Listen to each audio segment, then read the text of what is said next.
देशाच्या सैनिकाच्या माग, देशाच्या तिन्ही दलाच्या माग उभा राहतो हा इतिहास आहे। आणि पुन्हा यावेळी सुद्धा समस्त भारतवासी जनतेनं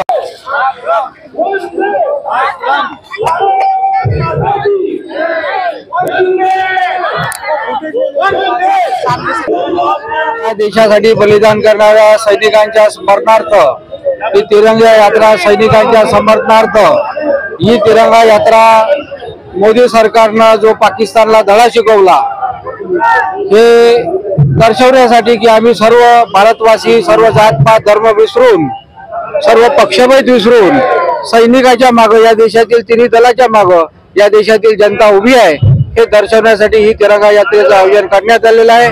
मोदी साहेबांनी जो पाकिस्तानला धडा शिकवला, आम्ही सर्व मोदी साहेबांच्या मागे ठामपणे देश उभा आहे हे सांगण्यासाठी ही तिरंगा यात्रा आहे।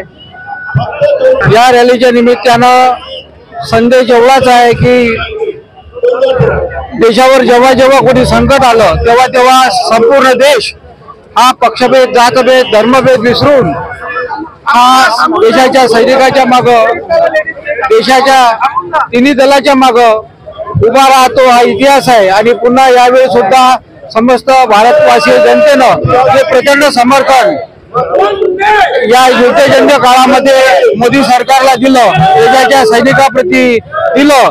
हा संदेश अशाच पद्धतीचं वातावरण भविष्यामध्ये जेव्हा केव्हा देशावर संकट येईल तेव्हा संपूर्ण देशानं एक दिलानं सैन्याच्या मागे, सरकारच्या मागे उभं राहिलं पाहिजे हा संदेश देण्यासाठी ही तिरंगा यात्रा आहे। त्यातून माजी सैनिक या तिरंगा रॅलीमध्ये सहभागी झाले आहेत।